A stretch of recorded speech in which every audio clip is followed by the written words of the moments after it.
খুব পরিষ্কারভাবে বলছি, বরানগর কেন্দ্রটা 294টা কেন্দ্রের মধ্যে একটা, এবং যেভাবে ভবানীপুরেও ইন্দ্রপতন হওয়া দরকার, বরানগরের মাটিতেও কিন্তু শেষ পর্যন্ত সজলের জেতা দরকার। আমি এইটুকু কথা বলে আমি আজকের এই প্রতিবেদন আমার বক্তব্য শুরু করছি এই কারণে, দেখুন এই সময় দাঁড়িয়ে যে নির্বাচনটা 2026-এ হচ্ছে, সেটা কি শুধুই সরকার বদলানোর নির্বাচন? আমি আপনাদের কাছে প্রশ্নটা করছি। যেদিন আপনাদের সঙ্গে কথাটা বলছি তার আগের দিন গ্রেফতার হয়েছেন, আপনারা জানেন কি কারণে? কয়লা পাচার কাণ্ডে তিনি বা তার সংস্থা টাকা তুলতেন এই পশ্চিমবঙ্গ থেকে। আইপ্যাক সংস্থা আপনারা জানেন, আমার বলার কিছু নেই। প্রতীক জৈন, তৃণমূল কংগ্রেসের যারা পরিচালক সংগঠন, সায়ন্তিকা বন্দ্যোপাধ্যায়কে যারা এখানে নির্বাচনে জেতানোর জন্য উপনির্বাচনে পরিচালনা করেছেন এবং এই নির্বাচনে পরিচালনা করছেন, সেই আইপ্যাক প্রতিষ্ঠান সারা ভারতবর্ষে 13টা রাজ্যে প্রায় 6টি রাজনৈতিক দলের পরামর্শদাতা হয়ে বিভিন্ন সময় কাজ করছে। কিন্তু খেয়াল করে দেখুন যে কয়লা পাচারের জন্য সেই আইপ্যাককে টাকা তুলতে হলে পশ্চিমবঙ্গে, ঝাড়খণ্ডে তারা কাজ করছে, তারা তেলেঙ্গানাতে কাজ করেছে, তারা চেন্নাইয়ে কাজ করেছে, তারা কর্ণাটকে কাজ করেছে, তারা উত্তরপ্রদেশে কাজ করেছে, তারা দিল্লিতে কেজরিওয়ালের হয়ে কাজ করেছে। তাদের হাওয়ালার মারফত কালো টাকা তোলার জন্য ব্যবহার করতে হচ্ছে পশ্চিমবঙ্গ। আমি বলছি বরানগরের মানুষের মধ্যে চিন্তা করার দরকার। তার কারণ দেখুন, ব্যক্তি সায়ন্তিকা বন্দ্যোপাধ্যায় নিয়ে আমার বলার কিছু নেই, কিন্তু আমার প্রশ্নটা হচ্ছে যে রাজনৈতিক গ্যাং বলি, আমি প্রতিষ্ঠান বলি না, রাজনৈতিক দল বলি না, যারা এই পশ্চিমবঙ্গের মাটিতে অধুনা শাসন করছে, তাদের উত্থানটা ভাবুন তো। আমার এক যুব ভাই একটু আগে বক্তব্য রাখছিলেন, আমি তার সূত্র ধরে বলছি 2006, 7, 8, 9, 10, 11, 12, 13 এই 6টা বছরের ট্র্যাক রেকর্ডটা দেখুন। চিটফান্ড আমরা কেউ এখন আলোচনা করি না, করি? ঘোষপাড়ার এই অঞ্চলের কেউ চিটফান্ডে সর্বশান্ত হয়েছে? নিশ্চিতভাবে হয়েছে। তারা কি কথা বলি না? তাদের অনেকেই তৃণমূল কংগ্রেসকে ভোট দিয়ে ভুলিয়ে দেওয়া হয়েছে, মানসিকতায় ভুলিয়ে দেওয়া হয়েছে যে চিটফান্ড থেকে বর্ধিষ্ণু একটা রাজনৈতিক দল ক্ষমতায় এসেছিল 2011। তারপর রাজ্যের মুখ্যমন্ত্রী বলেছেন যা গেছে তা গেছে। গেল 2013 থেকে শুরু হলো শিক্ষা দুর্নীতি, চাকরি দুর্নীতি, চাকরি বেচা শুরু হলো, প্রাপ্ত বসুকে সরিয়ে প্রাপ্ত চক্রবর্তী। এই ফেজ থেকে আপনারা দেখুন, চিটফান্ড গেল, চাকরি দুর্নীতি, চাকরি দুর্নীতি করতে করতে সমস্ত প্রকল্প দুর্নীতি। ধরুন এই ঘোষপাড়ার এই যে রাস্তাটা, এই রাস্তাটাতে যদি কেন্দ্রীয় ফান্ডিং এ কিছু টাকা আসে, তার একটা বড় টাকা দেবে কাউন্সিলরের কাছে। কেন? কাউন্সিলর পর্যন্ত বুঝলাম সর্বোচ্চ পর্যায়ে যাচ্ছে, কি কারণ? আমি বলছি এই রাজ্যে গত 15 বছরের শাসনটা আলটিমেটলি যেটা দিয়েছে পশ্চিমবঙ্গের মাটিতে, এন্টায়ার কারাপশন। আপনি এটা মাল্টিস্টোরি বিল্ডিং করুন, প্রমোটিং করুন, এখানে যারা মাল্টিস্টোরি বিল্ডিং এ থাকে, ধরুন একজন মানুষের কথা বলছি, আমি বলছি আপনাদের চিন্তার জায়গাটা আমি বলছি, আমার কথা বিশ্বাস করতে হবে। তিনি হয়তো 3200 টাকা, 3200 টাকায় স্কোয়ার ফুটের ফ্ল্যাটটা কিনেছেন, জীবনের গ্র্যাচুইটি, জীবনের প্রভিডেন্ট ফান্ড, ব্যাংক থেকে লোন নিয়ে, ইন্টারেস্ট দিয়ে, স্ত্রীর গয়না বিক্রি করে, স্ত্রীর গয়না বন্ধক রেখে, বাবা মার সঞ্চিত সম্পদ ব্যয় করে 3200 টাকা স্কোয়ার ফুটে ধরুন ফ্ল্যাটটা কিনছে। সেই ফ্ল্যাটটার দাম হতে পারতো 2800 টাকা যদি তৃণমূল নেতারা কাঠমান্ডিতে না থাকে। আমি যদি ভুল বলি আপনারা নিয়ে নেন। প্রমোটার তো নিজের বাড়ির পকেট থেকে টাকাটা দেবেন না, টাকাটা তুলবেন সেই মানুষটির কাছে যিনি একটা ফ্ল্যাট কিনে একটা ছোট সংসার পাততে চাইছে। প্রত্যেকটা পাড়ায় পাড়ায় এই কালচার থেকে ডেভেলপ করা হবে, সিন্ডিকেট ব্যবসা। তুমি প্রমোটিং করলে আমি কাউন্সিলর তোমার বিল্ডিং প্ল্যান সই করবো, এত টাকা আমাকে দিতে হবে। আমি যে অঞ্চলে থাকি সেই অঞ্চলে কাউন্সিলরদের আগে রেট ছিল, একটা নির্দিষ্ট রেট ছিল, এত পার্সেন্ট দিতে হবে, 2%, 5%। এখন রেট কত জানেন? 1500 স্কোয়ার ফুটের একটা ফ্ল্যাট, আর যা টোটাল ব্যবসা করবে তার একটা পার্সেন্টেজ। কোন বঙ্গে আমরা বসবাস করছি? রেশনের চাল সেখানে চুরি করবো, চাকরি বিক্রি করবো, প্রত্যেকটা কয়লা, গরু, বালি, পাথর সর্বত্র টাকা হাতাবো। একটা পরামর্শদাতা সংস্থা, একটা তৃণমূল দল তাকে চালায়। একটু ভেবে দেখুন ভালো করে, 50 কোটি টাকা কাল পর্যন্ত শুনেছি, প্রতিদিন বাড়ছে। তবে আমি রাত্রে আমি শুনছিলাম, ঘাটছিলাম তথ্য, ন্যাশনাল মিডিয়া বলছে 10 crore rupees। কিভাবে নিয়েছে টাকাটা? আসানসোল বেড থেকে কয়লার সম্পদ যেটা উত্তোলন হচ্ছে সেখান থেকে টাকাটা বিদেশি ব্যবসায় চলে যাচ্ছে, হাওয়ালার মারফত চলে আসছে আইপ্যাক। সেই আইপ্যাক পশ্চিমবঙ্গে তৃণমূল কংগ্রেস দলটা চালাচ্ছে, আর তার নেত্রী বলে বেড়াচ্ছেন আমরা সততার প্রতীক, আমরা মানে অনেস্টি। এই বঙ্গ কি চেয়েছিলেন 2011? বিশ্বাস করুন, আমি বিজেপি মঞ্চ থেকে দাঁড়িয়ে বলছি, 2011 এখানে দাঁড়িয়ে অনেকেই তৃণমূল কংগ্রেসকে সমর্থন করেছেন, যারা করে নামই করেছে এই চেঞ্জের জন্য, এই পরিবর্তনের জন্য। বাম আমলে একটা শব্দ ব্যবহার হতো ঘুষ, এখন তৃণমূল আমলে সেটা হয় লুট। একটা ফেনোমেনাল চেঞ্জ হয়ে গেছে এবং রাজ্যের সর্বোচ্চ শাসক, তার জন্য কোনো লজ্জা টজ্জার বোধ নেই। একটা পরামর্শদাতা তার দিল্লিতে তার একজন মালিক, তিনি গ্রেপ্তার হচ্ছেন, তার জন্য অভিষেক বন্দ্যোপাধ্যায় বড় টুইট করছেন, 272টা শব্দের এক্সেন্ডারে পোস্ট করে বলছেন আমি তীব্র নিন্দা করছি। আপনার শব্দ টাকা হাওড়া মারফত একটা সংস্থা নিচ্ছে, প্রাইভেট সংস্থা, তারা আপনাদের পরামর্শদাতা হতে পারে, তার জন্য আপনাদের প্রতিবাদ করতে হবে। আসলে এখানে আর্থিক লেনদেনটা সংযুক্ত হয়ে গেছে, এটা বুঝতে হবে। বাংলার সব থেকে বিপজ্জনক জায়গা যেটা নিয়ে কেউ আলোচনা করে না, কথা বলে না, বাংলার ইন্ডিয়ার অর্থনীতিটা ভেঙে তছনছ হয়ে গেছে। আমি একটা ছোট্ট উদাহরণ দিই। গত কাল আমার সঙ্গে দুপুরবেলায় ভদ্রকের গত পরশুদিন সন্ধ্যাবেলা কথা হচ্ছিল, বলেন তিনি ক্যালকাটা মেডিকেল কলেজে কাজ করেন। বলছেন ফেব্রুয়ারি মাসে মেডিকেল কলেজে ইলেকট্রিকের বিল এসছে 31 লক্ষ টাকা, সিএসসি বিলটা দিয়েছে। পেমেন্ট করা হয়েছে কত জানেন? 5.5 লক্ষ টাকা। প্রেজেন্ট অ্যাকাউন্ট, পেয়ার অ্যাকাউন্ট থেকে বলেছে 5.5 টাকা পেমেন্ট করে নেই। একটা মেডিকেল কলেজের ইলেকট্রিসিটি বিলের টাকাটা পর্যন্ত সরকারের হবে কি করে? লুট প্রতিদিন, প্রতি নিরন্তর। আপনি গণনগর কোন সময় যান, বিল পাস করতে গেলে টাকা, প্ল্যান পাস করতে গেলে টাকা।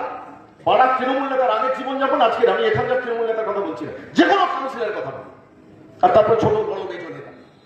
একটা প্যারালাল ইকোনমি পশ্চিমবঙ্গের উপর গড়ে উঠেছে। এইটা ভাঙার নির্বাচন কিন্তু 2026-এর নির্বাচন। আপনারা যদি না বোঝেন কিছু করার নেই, এই যুদ্ধটাই শেষ যুদ্ধ, বাঙালির বেঁচে থাকার শেষ যুদ্ধ। এবং এই নির্বাচনে যদি কোনো কারণে তৃণমূল কংগ্রেস ক্ষমতায় আসে, মনে রাখবেন আপনার পরবর্তী প্রজন্ম কিন্তু বাংলার বাইরে যাবে। আমি বলছি বলে না, এটা একটা নিয়তি। 65 লক্ষ পরিযায়ী বাঙালি বাংলার বাইরে কার অপরাধে? আমার বিশ্বাস এই ঘোষপাড়াতে বহু মানুষ আছেন যাদের ছেলে মেয়ে বাইরে থাকে। আমার নিজের ছেলে বাইরে থাকে, আমার নিজের মেয়ে, আমার মেয়ে বাইরে থাকে। কিসের অপরাধ? আগে বিধাননগর থেকে বৃদ্ধাবাস করতো, এখন এন্টায়ার পশ্চিমবঙ্গটাকে বৃদ্ধাবাসে পরিণত করেছে। কয়লা থেকে টাকা তুলছেন, গরু থেকে টাকা তুলছেন, বালি থেকে টাকা তুলছেন, পাথর থেকে টাকা তুলছেন, রেশনের চাল থেকে টাকা তুলছেন। সমস্ত ক্ষেত্র থেকে এই টাকা তোলার সংস্কৃতি, এই সংস্কৃতি হচ্ছে 2011 পরের আমদানি করা সংস্কৃতি। এবং শাসকের কোনো লজ্জা নেই। এইটা আমাকে খুব যন্ত্রণা দেয়, এটা আমাকে খুব ভাবায়। আমি যে অঞ্চলে থাকি, পানিয়া একটা অঞ্চল, আমি তার আগে ছোট্ট রেফারেন্স দেবো। আপনারা জানেন সেখানে অভয়ের মা নির্বাচনে প্রতিদ্বন্দ্বিতা করছেন। সেই অভয় কাণ্ড আপনারা জানেন, আপনাদের ব্যাখ্যা করার দরকার নেই। সেই অভয় কাণ্ডের সময় একটা সুপ্রিম কোর্টে মামলা হয়েছিল, জাস্টিস চন্দ্রচূড় সেই মামলাটা নিয়েছেন, সৌমত মোশন মুভ করেছেন। রাজ্য সরকারের তরফ থেকে সেখানে আইনজীবী নিযুক্ত করা হয়েছে এবং সেই রাজ্য সরকারের আইনজীবীদের মধ্যে ছিলেন বিখ্যাত আইনজীবী কপিল সিবাল। আমি কিছুদিন আগে নবান্ন থেকে পেলাম যে সেই আইনজীবীর 6 দিনের পেমেন্ট করা হয়েছে 1,30,00,000 টাকা। 1,30,00,000 টাকা 6 দিন অ্যাডভোকেট অ্যাপয়েন্ট করছেন। আমাদের বিলটা আছে, চাইলে আমি পাঠিয়ে দেবো, আপনাকে আমার ফোন নাম্বার নিয়ে রাখবেন। একজন অ্যাডভোকেটকে 1,30,00,000 টাকা পেমেন্ট করছে অভয় হত্যাকাণ্ডে কি করছে প্রতিদিন সুপ্রিম কোর্টে। আজকে ডিএ মামলা, যারা সরকারি কর্মচারী জানেন দিল্লিতে সুপ্রিম কোর্টে মামলা আছে, আই কার্ড মামলা, সেখানে অ্যাপ্লাই করছে প্রত্যেক দিন। মোথাবাড়ি কাণ্ড, সেখানে অ্যাডভোকেট অ্যাপয়েন্ট করছেন। পার ডে রাজ্য সরকারের যেদিকে সুপ্রিম কোর্টের মামলা থাকে 1 কোটি, 1.5 কোটি, 2 কোটি, 3 কোটি টাকা খরচা করে শুধু আইনজীবী দেখেছে। কেন? একটা সরকার যদি চুরি না করে তাহলে আপনি অ্যাডভোকেট অ্যাপয়েন্ট করবেন কেন? 2 কোটি টাকা দিয়ে সিম্পল সিংভি, মানিকা গোস্বামী, শ্যাম দিওয়াল কেন তাদের নিযুক্ত করবে? আসলে সরকারটা মানসিকতা, বদ মানসিকতা আছে। আমি বলছি ঘোষপাড়ার মানুষ যদি আমার বক্তব্য শোনে, একটু বুকে হাত দিয়ে বলুন তো পুলিশ ব্যবস্থাটা কিভাবে চলছে। বড়নগর থানাতে যান, প্রতিদিন আপনাদের অভিজ্ঞতা আছে, 1/3 ফোর্স দিয়ে পুলিশ চলছে। এ রাজ্যে পুলিশের দরকার প্রয়োজন মতো, হিসেব মতো যত থানা আছে তার স্টাফ দরকার 2,69,000 আছে। কত জানেন? 1,07,000 সিভিক ভলেন্টিয়ারদের দিয়ে পুলিশ চলছে। সিভিক ভলেন্টিয়ারের সংখ্যা কত? 1,23,000। গ্রিন পুলিশ মিলিয়ে 1,07,000। মাইনে কত দিচ্ছেন? 11,000। একজন কনস্টেবলের মাইনে 24 থেকে শুরু হয়ে 40, 42, 45,000 টাকা সিভিক ভলেন্টিয়ারদের দিয়ে। সেখানে স্কুলের ক্লাসরুমগুলোতে ঢুকুন, প্যারা টিচারদের দিয়ে চলছে। প্যারা টিচারদের মাইনে কত? 11,000, 13,000, 1,000 টাকা সম্পত্তি বাড়িয়েছে। সেই প্যারা টিচারের হরিয়ানাতে গেলে হরিয়ানা সরকার মাইনে দিচ্ছে 45,000 টাকা। কেজরিওয়ালের সরকার তখন ছিল দিল্লিতে 55,000 টাকা প্যারা টিচারদের মাইনে দিচ্ছে। 42,000 প্যারা টিচার স্কুলগুলো চালাচ্ছেন। রিক্রুটমেন্ট নেই, লক্ষ লক্ষ পদ অপূর্ণ। একটা চাকরির পরীক্ষা হচ্ছে গ্রুপ সি, গ্রুপ ডি, সাম্প্রতিককালে আপনারা দেখেছেন 16 লক্ষ ছেলে মেয়ে পরীক্ষা দিচ্ছে। পোস্ট ভ্যাকেন্সি সরকার ডিক্লেয়ার করেছে কত? 8,000। অরিজিনাল রিকোয়ারমেন্ট কত? গ্রুপ সি, গ্রুপ ডি মিলে বিকাশ ভবনের তথ্য অনুযায়ী 63,000। নেবো না, রেকর্ড করবো না।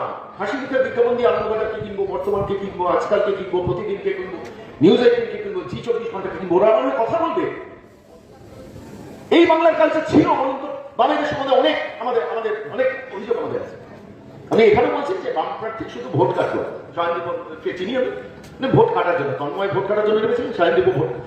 আমি ওই তত্ত্বে বিশ্বাস করি না যে তার প্রতিদ্বন্দ্বিতা করা উচিত নয়। কেন মাল্টি পার্টি সিস্টেমে সমস্ত রাজনৈতিক দল তারা অংশগ্রহণ করতে পারে, করা উচিত, করতে পারে, কিন্তু মানুষকে ভাবতে হবে ভোট দিতে গেলে এই নচ্ছার দলটাকে কে হারাতে পারে। আপনি কোনো বামপন্থী নেতাকে জিজ্ঞেস করুন পশ্চিমবঙ্গের মাটিতে যায় এখন এই মুহূর্তে ইকুয়েশন, বামপন্থীরা খাতা খুলবে কি খুলবে না সেটা নিয়ে তারাও আলোচনা করছে। বামপন্থীরা কটা সিটে জামানত বাঁচাতে পারবে কি পারবে না সেটা নিয়ে আলোচনা করছে। আপনি কি করে 144 আসনের নির্বাচনে লড়বেন? প্রশ্নটা এখানে। আমি আজকে আপনাদের কাছে এই প্রশ্নটাই করতে এসেছি, ঘোষপাড়ার বিদগ্ধ মানুষজনকে কাছে প্রশ্ন করছি। আপনার বাড়িতে ছেলেটা বড় হচ্ছে না? আপনার বাড়িতে মেয়েটা বড় হচ্ছে না?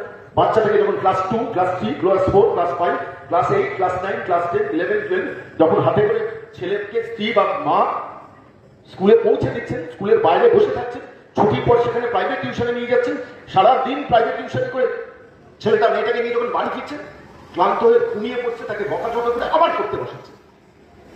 দিনের শেষে আপনি বাবা হিসেবে, মা হিসেবে আপনার মনে এই সংশয়টা দেখা দিচ্ছে না যে আলটিমেটলি আমার ছেলেটা মেয়েটা বড় হলে একটা স্কুল শিক্ষকের চাকরি পেতে পারে? তখন আপনার মনে এটা হচ্ছে এই রাজ্যে কিছুই হবে না, ছেলেটাকে বাইরে পাঠিয়ে দেবো, মেয়েটাকে বাইরে পাঠিয়ে দেবো। কেন? কোন অপরাধে আপনি ছেলেটাকে মেয়েটাকে বাইরে পাঠিয়ে দেবেন?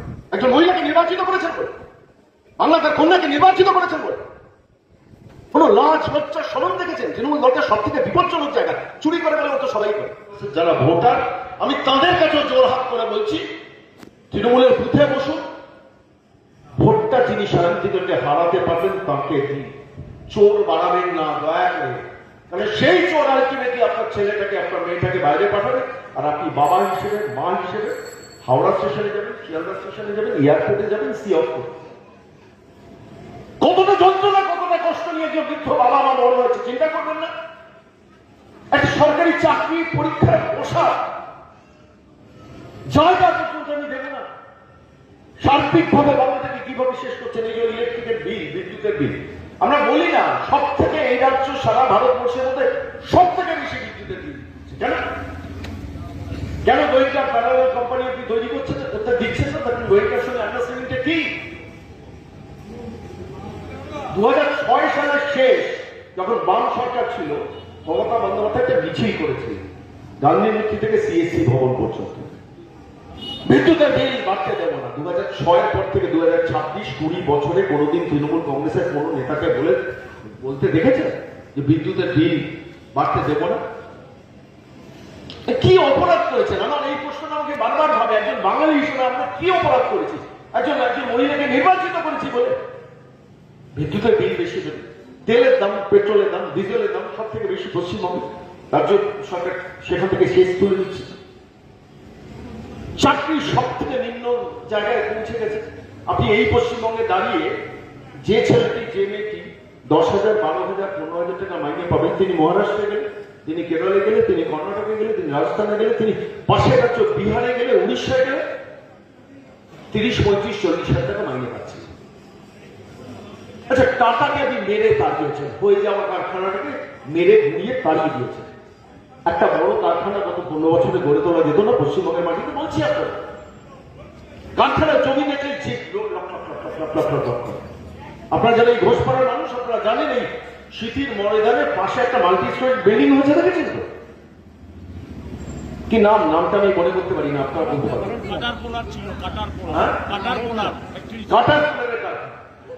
ভাইপোর ইনভেস্টমেন্ট আছে।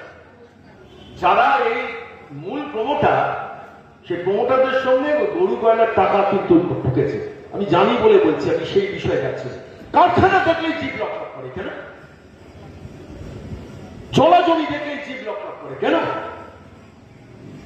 চুরি করবেন, ডাকাতি করবেন, লুট করবেন, একটা বড় ইন্ডাস্ট্রি আনা যেত না পশ্চিমবঙ্গের মাটিতে? যদি টাকা ওই সিঙ্গুরের মাটিতে হতো, ঠিক আছে, আপনার রাজনৈতিক স্বার্থে আপনি চাষি কৃষকদের বাঁচানোর জন্য আপনি টাকাকে তাড়ালেন।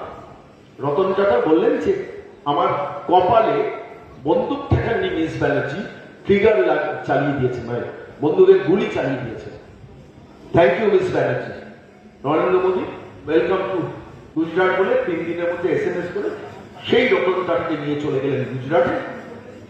আজকে গুজরাটের সানন্দ মানে সানন্দে সারা ভারতবর্ষের সমস্ত অটোমোবাইল হাব হয়েছে। আজকে সিঙ্গুরের মাটিতে যদি শিল্পটা হতো, আজকে একটা জামশেদপুর পেটের পাত্র নয় পশ্চিমবঙ্গ, যাকে কেন্দ্র করে একটা বৃহত্তর শিল্পনগরী গড়ে উঠতে পারত।